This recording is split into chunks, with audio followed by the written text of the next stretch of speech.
Salut messieurs, ça va?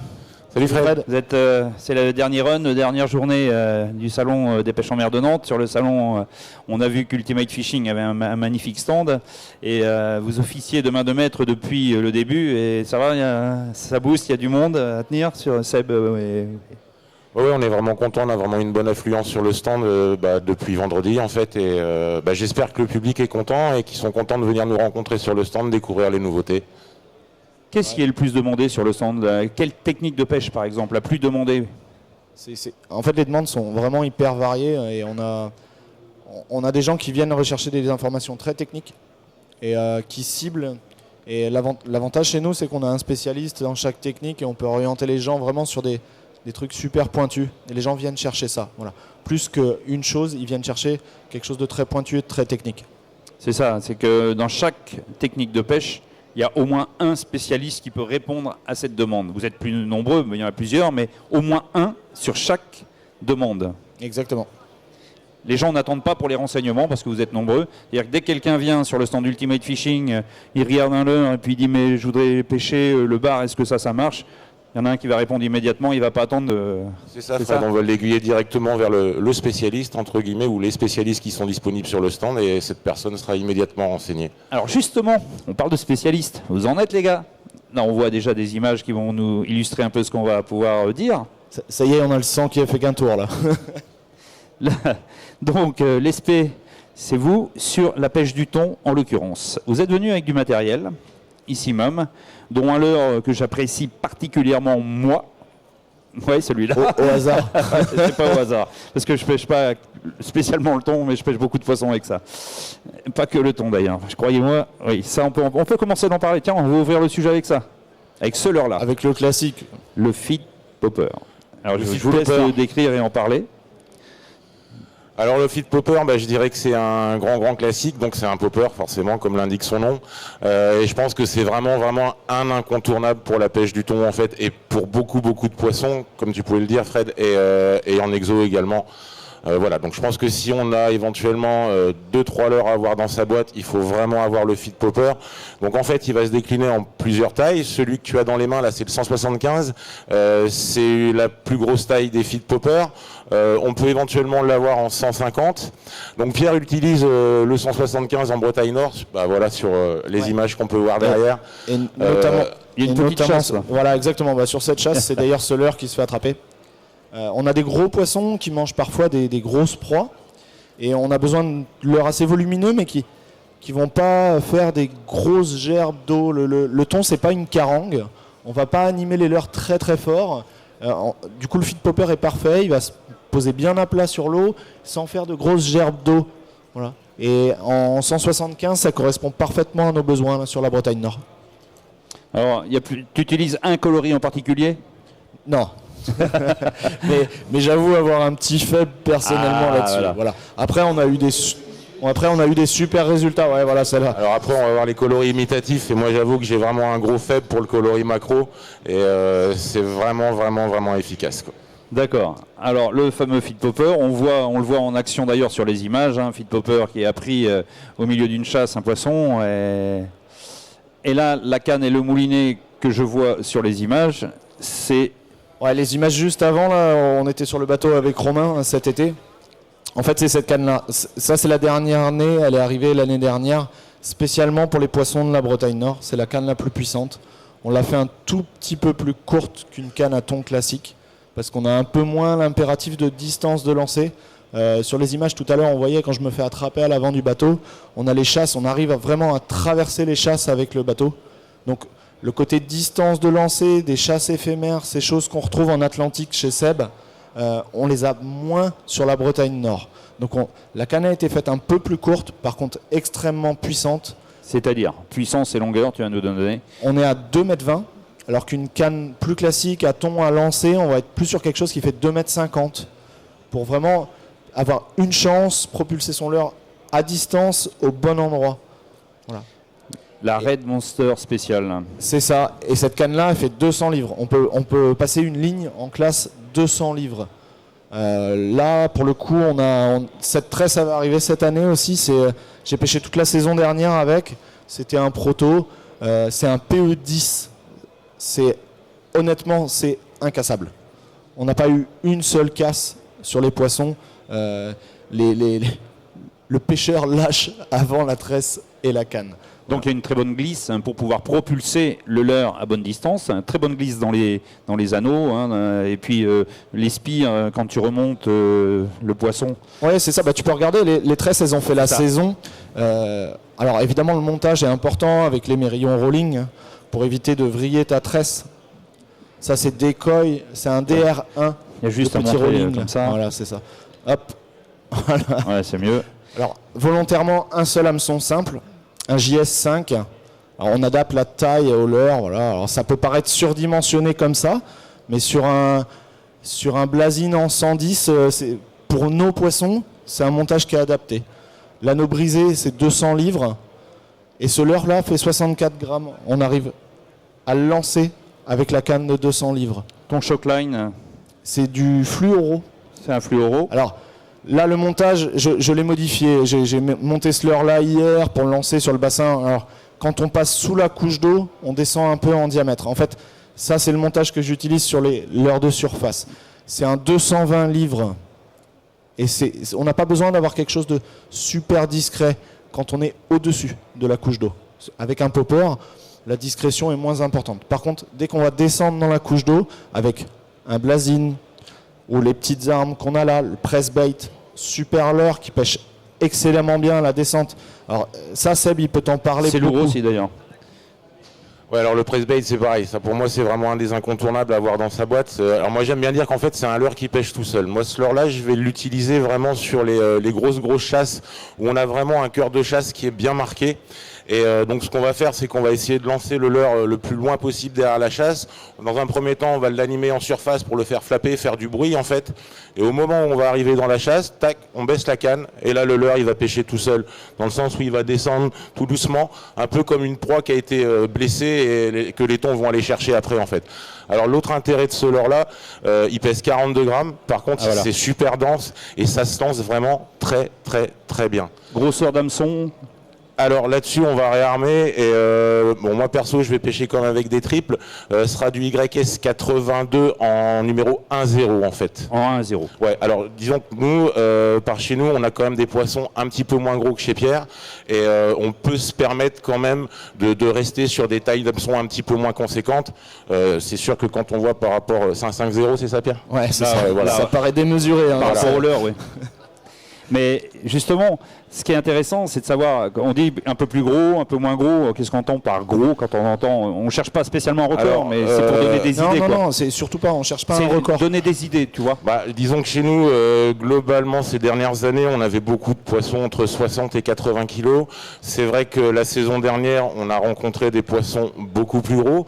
Par contre, chez Pierre, je pense que la moyenne des poissons est située en 120 kilos en fait. Voilà. Et régulièrement, voilà, le poisson qui est à l'image faisait 150 kilos. C'est des poissons qu'on accroche souvent.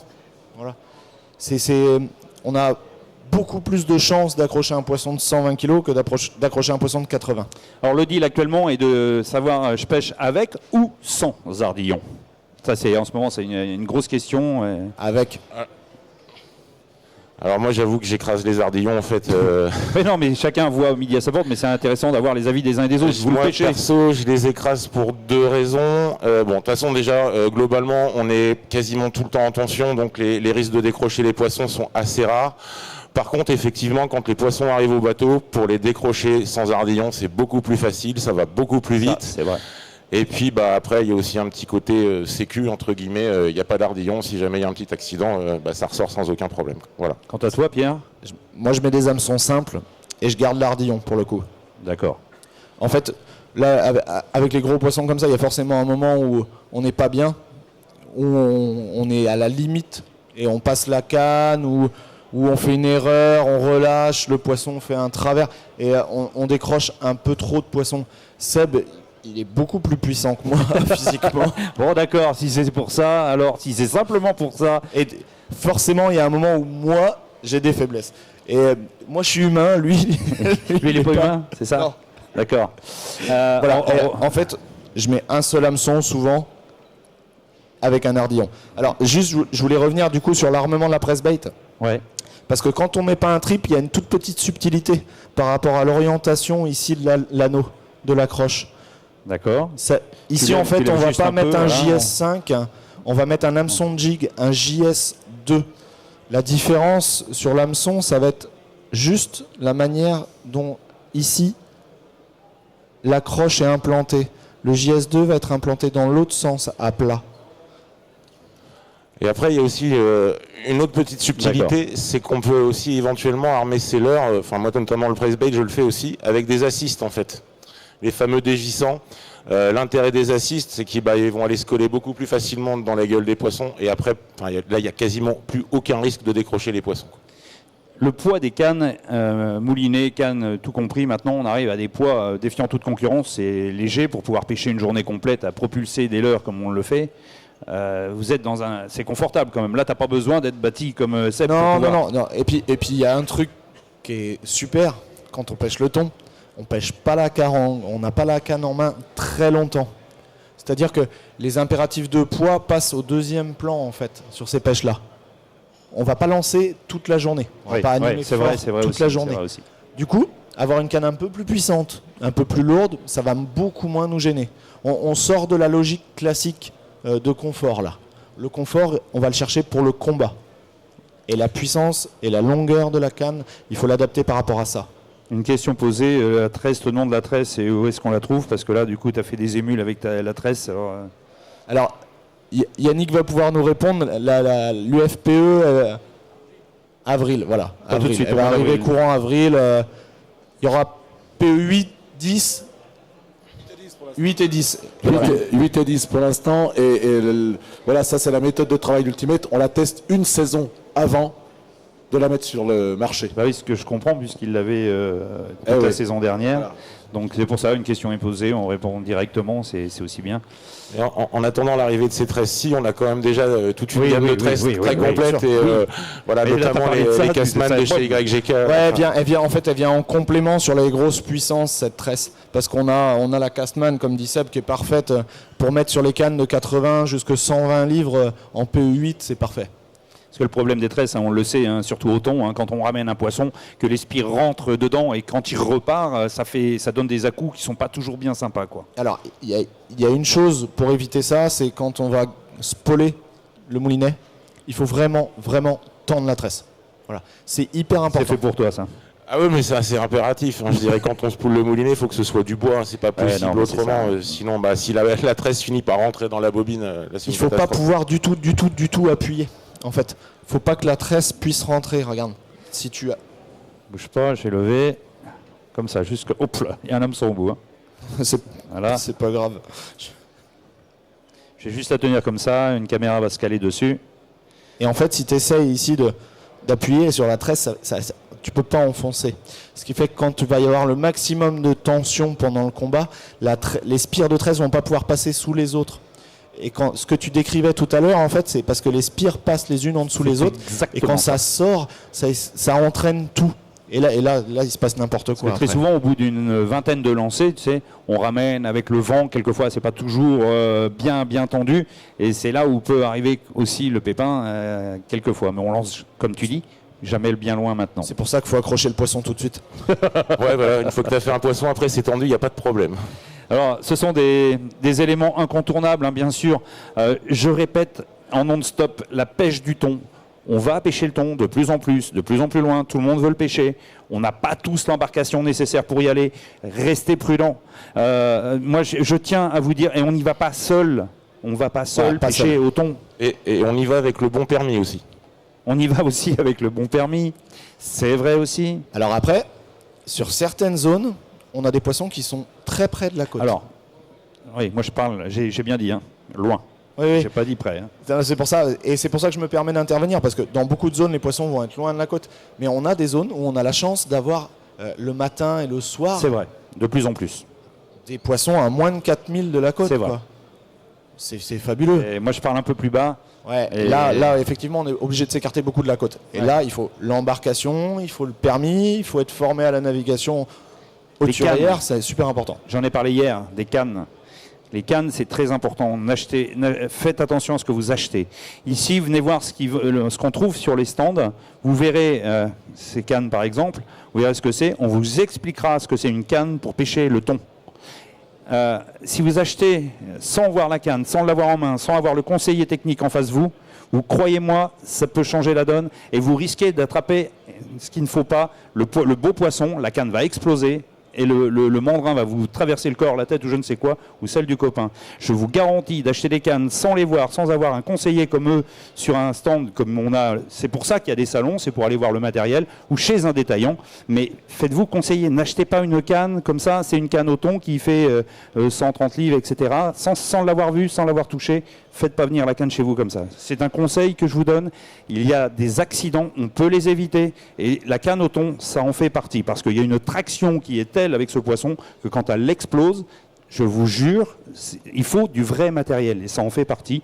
Et ils sont là aussi. Il y a des techniciens pour renseigner à propos des cannes. Canne, moulinet. Bon, le moulinet, s'il explose, c'est moins grave. Ça va casser, vous serez mécontent et tout. Mais quand une canne explose, vous savez, les achats via le net, on en fait tous. On va se limiter simplement à aller voir un détaillant, des spécialistes comme ici. Le salon est fait pour ça. Pour éviter d'avoir des soucis, il y a un équilibre à respecter avec la canne, la puissance de la tresse, la puissance du bas de ligne. Voilà. Et en fonction de la zone et des poissons, votre détaillant... pêcher, là. Tout à l'heure, je vous ai vu là, en image, on vous a vu. C'est pas rien, quoi. Ah non, on met tout ce qu'on peut. Oui, non, mais... ok, on se marre. Mais il faut avoir une condition physique quand même. De toute façon, globalement, c'est une pêche où on n'a aucune marge d'erreur à tous les niveaux, que ce soit au niveau du matériel et également au niveau du pêcheur. Effectivement, il faut avoir une certaine condition. On s'attaque à des très gros poissons. Voilà, les combats ont une mesure complètement différente par rapport à ce qu'on peut connaître sur des poissons classiques. Non, c'est vraiment une pêche à part. Faites-vous conseiller avant d'aller pêcher le thon. Faites-vous conseiller, que ce soit de l'embarcation, de la motorisation, du matériel de pêche. Je parle de canne parce que c'est une chose à laquelle on ne pense pas en sécurité, mais quand ça explose, ça peut faire très mal. Donc, il faut de la qualité. C'est vrai, c'est quand même... Là, comme je vous ai vu en traction tout à l'heure, il n'y a pas d'erreur.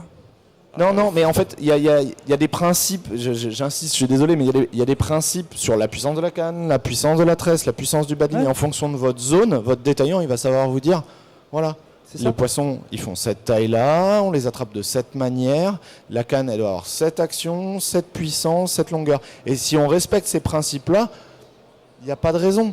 À partir du moment où on est conseillé et qu'on choisit le bon matériel, voilà, tout est possible. Moi, j'aime bien désacraliser un peu le truc. J'ai emmené ma chérie pêcher. Elle voulait piquer son poisson. Elle fait pas 50 kilos. Hein. Elle a piqué son thon. Ouais.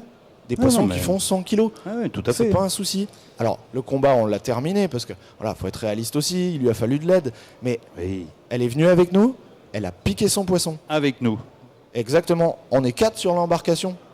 Voilà, il y a des principes à respecter, mais après, c'est possible pour tout le monde. Avec le bon matériel, c'est possible pour tout le monde. De partage, voilà. Bien sûr. Alors, pour aller pêcher le thon, on résume vite fait avec ce que l'on a vu ici même.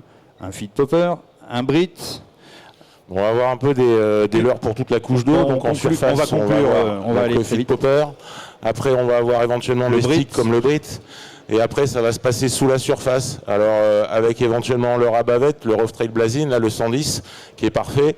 Et après, donc, avec le press bait dont on a parlé tout à l'heure, en fait. Une Red Monster, une bonne tresse, un bon moulinet. Une Red Monster ou une Red Fight, une 120, une 150, enfin voilà, une canne adaptée à sa suivant la zone. Et un peu de condition. Et une belle chasse de thon. Et voilà. On vous retrouve sur le stand Ultimate. Merci messieurs, on peut les remercier de ces précisions qui sont riches pour nous tous pêcheurs. Merci messieurs, stand Ultimate jusqu'à ce soir et puis prochain direct dans quelques instants ici même sur ce plateau. A tout de suite sur Fishing TV.